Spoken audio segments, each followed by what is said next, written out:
But why do you even like him?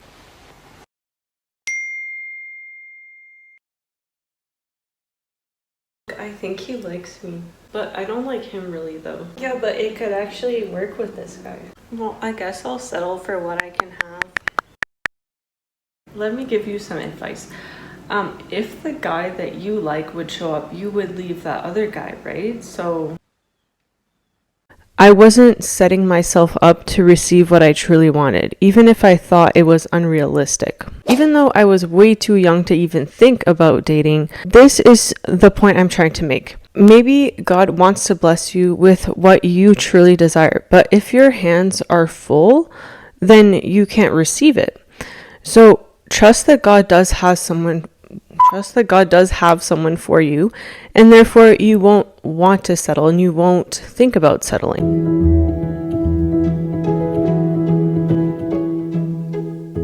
So how do you know if you're settling? That's what I'm going to be talking about in this video. You would think this is something easy, right? You just know what you want, and but sometimes it's not that easy. Sometimes we need to do more digging, and we need to truly understand what it is that we are looking for, because God doesn't want us to settle, and he does care about your desires. So in the movie Pride and Prejudice, this woman Charlotte settles to be with a man named Mr. Collins, and she is convincing herself that this makes sense because she's afraid of being alone and needing a man to provide and having security in a man.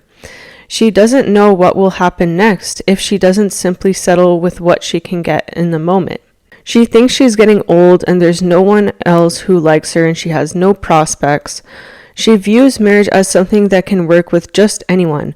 It's just about making it work. And she even admits that she isn't attracted to him because she says not all of us can afford to be romantic. Her friend Elizabeth tells her in a way that she deserves so much more and implies that she is settling because she knows full well that Mr. Collins is not someone she wants to be with, and even Mr. Collins doesn't really want to be with Charlotte. He's just looking for a wife. If you find yourself to be doing any of these things, you are settling. If someone were to ask you, do you want to marry this person, and you start hesitating and you can't say yes, that's an absolute yes, then something is wrong. I used to think that it was immature to want to marry only because you were in love, and that love could grow, and that if attraction was there or there was an initial spark, I saw it as a red flag because I was afraid that it would mean something codependent.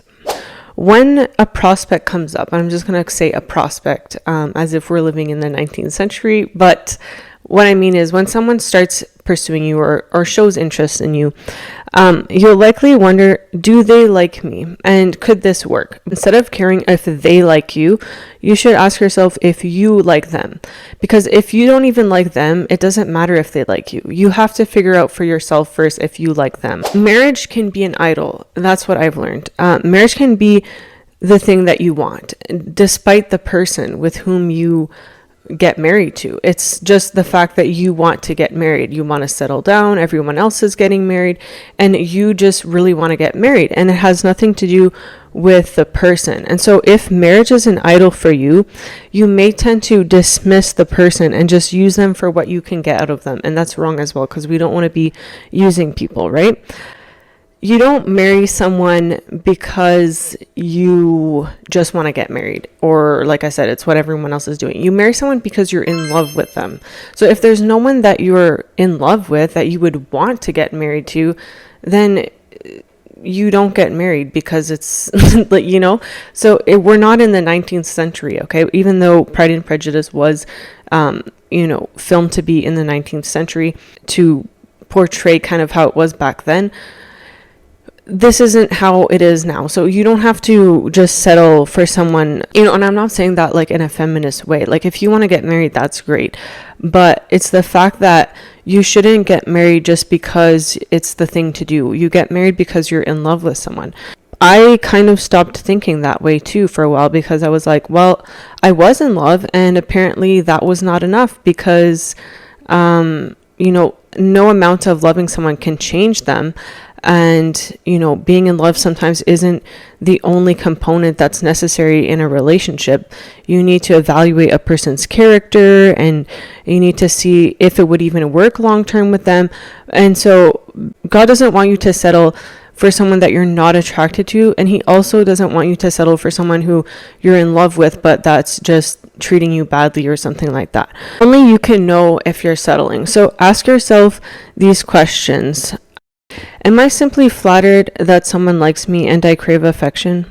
Am I simply in love with the idea of them? Am I simply looking for an outlet from my current circumstances? Am I just tired of waiting? Do I think that there is no one else out there for me? Do I view myself as someone who is hard to love, and thus I settle for anyone who shows me that I'm worth loving? Am I simply afraid of being alone forever? Do I believe that God wants me to settle because all that matters is to make it work with someone? I do not believe that people have soulmates. I believe that there is someone that God wants you to marry, because obviously God is sovereign and he knows the future and he knows everything.